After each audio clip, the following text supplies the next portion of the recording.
আমরা মেয়েরা বিয়ের পর অতিথির মতন হয়ে যাই না?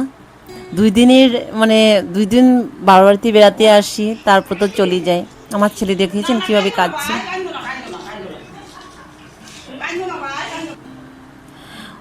ওর মনটা ভীষণ খারাপ। আর যখনই বাবার বাড়িতে যাই আমরা প্রত্যেক মেয়েরা যেমন মানে এত হাসি খুশি এক্সাইটেড মন নিয়ে যাই, আর যখনই ফিরি মানে বুক ভরা কষ্ট নিয়ে বাড়িতে ফিরি। এটা তো মেয়েদের জীবন, তাই না? নমস্কার বন্ধুরা, আপনারা কেমন আছেন? আশা করি সবাই ভালো আছেন, আমিও ভালো আছি। আবার নতুন একটি ব্লগে আপনাদেরকে অনেক অনেক স্বাগত জানাই। মা যখনই শুনেছে যে আমি পরের দিন চলে যাব, মা আগের দিন থেকে ওটা ওটা ওটা ওটা সেটা মানে প্যাক করা শুরু করে দিয়েছে। তো আমার বাবা আমার ছেলের জন্য একটা ছাতা নিয়ে এসেছে সকাল দিকে। এত বৃষ্টি পড়েছে, নন স্টপ বৃষ্টি পড়েছে। আমরা যখন ছোট ছিলাম না, এইভাবে আমরা বালতিতে গামলাতে জল ভরে রাখতাম। যখনই মাথা শ্যাম্পু করতাম এই জল দিয়ে মাথাটা মানে ধুইলে না এত ভালো লাগতো। আর যেহেতু আমাদের পাম্প কল ছিল, আয়রন ছিল জলের মধ্যে, চুলগুলো আঠা হয়ে যেত। আর আমার ছেলে কীভাবে কাঁদছে, এত কষ্ট লাগছে দেখে, মানে কি বলবো, যে আসতে তো মানে যেতে তো হবেই বাড়িতে। যখনই শুনেছে ওর পাপ্পা বিকেল দিয়ে আসবে, তো ও মানে এত রাগ করেছে, কি বলবো, মানে এত রাগ করেছে। কারণ এই যে মামার বাড়িতে মানে দাদুর বাড়িতে আসার পর যে কতগুলো যে জিনিস মানে ঘরে আসার পরে মিস করে, অন্যান্য বাচ্চাদের সঙ্গে খেলে, ঘরে তো একা একা খেলে, ওদেরকে অনেক মিস করি। আমাদের বাড়িতে যে গরুগুলো আছে ওদেরকে ভীষণ ভালো পায় আমার মানে ছেলে, ওদেরকেও মিস করে। আমার মা দেখেছেন চিপার রুমে বসে বসে কি কি প্যাক করছে আমি নিজেই জানি না। ওদিকে আমাদের গাছে ফুলের ডাল কাটছে। আমাদের তো অনেক ফুলের গাছ আছে, মা যখনই আসে ফুলের ডাল দিয়ে দে আমার মা। আর কুলেখাড়া গাছ আছে না, যেটা মানে যে পাতাটা খেলে রক্ত হয়, ওই গাছটা লাগানোর জন্য বলেছে। আর আমরা যখন বাবার বাড়িতে যাই, মানে আমার বাবার বাড়ির নিয়ম আছে সঙ্গে মেয়ের চাল দিতে হয় আর টুকটা সবজি দিতে হয়। আর যতগুলো সবজি দেখেছে ওগুলো কিন্তু আমাদের বাড়ির গাছের। তো বিড়ালগুলো না আমার মার শরীরে উঠে যাচ্ছে, এত ক্ষুধা পাচ্ছে। তো মা কী করেছে, দুধ মেখে বিড়ালগুলোকে দিচ্ছে ভাতের সঙ্গে।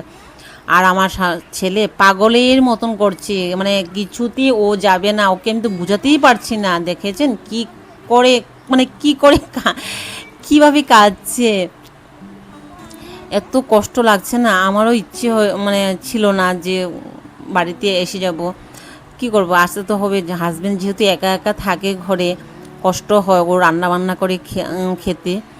তো আমার মা ফুলের ডাল কাটা আর শেষ হয়নি, মানে কি দেবে না দিবে। এই গাছের ডালটা, এই হোয়াইট কালার যে জবাটা, ওটা কিন্তু একবার দিয়েছিল, কিন্তু ওটা আমাদের বাসা তো ছোট, তো জঙ্গল হয়ে যায়, আমার হাজব্যান্ড কেটে ফেলে দিয়েছে। আছে ছাতাটা নিয়ে ওদিকে থেকে ওদিকে ঘুরছে।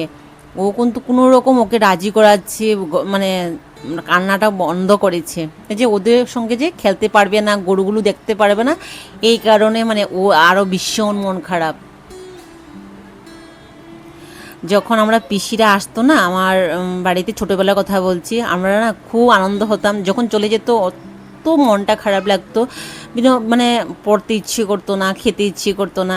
তো সেম কন্ডিশনটা আমারও হয়েছে। আপনারা মনে করবেন যে আমি মানে হেসে হেসে আমি বাড়িতে যাচ্ছি না, আগো অনেক কষ্ট হচ্ছে। মানে ওদের সামনে আমি কাঁদতে পারছি না, আমার মার সামনে, আমার বোনের সামনে কাঁদতে পারছি না, আমার ভিতরটা না ফেটে যাচ্ছে।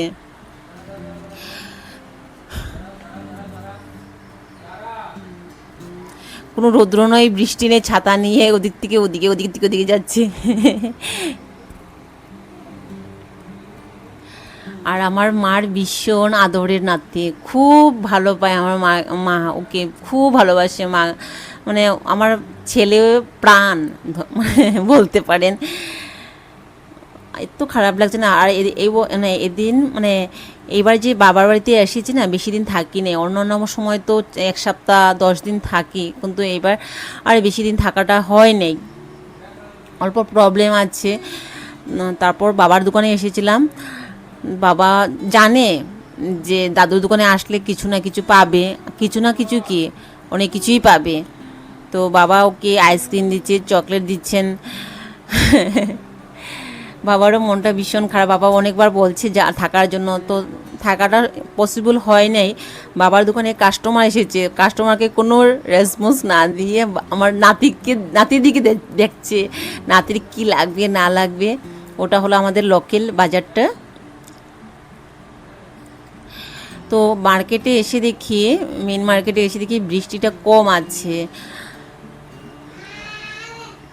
ঘরে আসার পর না এত খারাপ লাগছে, মানে আমার মানে চোখে জল এসে গেছে। তো মা কি কি দিয়েছে আপনাদেরকে দেখাবো। প্রত্যেকে মা নিজের মেয়েকে খুশি মানে সুখী দেখতে চায়। তো ওদিকে দেখেন আমার বাবার দোকানের জুস কি, তারপর মা কিন্তু এগুলো দিয়েছে, এগুলো কখন প্যাক করে দিয়েছে ব্যাগের মধ্যে আমি নিজেই জানি না। এইগুলো তো ডালগুলো তো দেখেছেন, গাছগুলো তো দেখেছেন। এদিকে ওষুধ মানে সার দেওয়ার জন্য গাছের মধ্যে ওগুলো কৌটোর মধ্যে দিয়ে দিয়েছেন। ডাটা, তারপর ধূপকাঠি, অনেক কিছু দিয়েছে, অনেক কিছু দিয়েছেন। আর এত মনটা খারাপ, মানে কি বলবো, এত মানে ওই কটা দিন যে এত আনন্দ খুশিভাবে চলে গিয়েছে নিজেই জানি না, কেমনি যে পার হয়ে গেল দিনগুলো। তো আমার বাবার দোকানের ধূপকাঠি আরও কত কিছু দিয়েছে। তো আমার ছোটো বোন গিয়েছিল শান্তিনিকেতনে, তখন আমার জন্য একটা কুর্তি নিয়ে এসেছিলো। খুব সুন্দর ডিজাইনটা, এত ভালো লাগছে না কুর্তিটা দেখে। আর আমাকে শিবকুশা, আমার ছোটো বোনকেই বলেছিল যে শিবকুশা আমার জন্য, শিবকুশা আর ঘন্টা আনার জন্য। তো ও এনেছে মায়াপুর থেকে। আমার ভিডিওটা কীরকম লাগছে কমেন্ট করে জানাবেন। আপনারা সুস্থ থাকুন, ভালো থাকুন। বাই।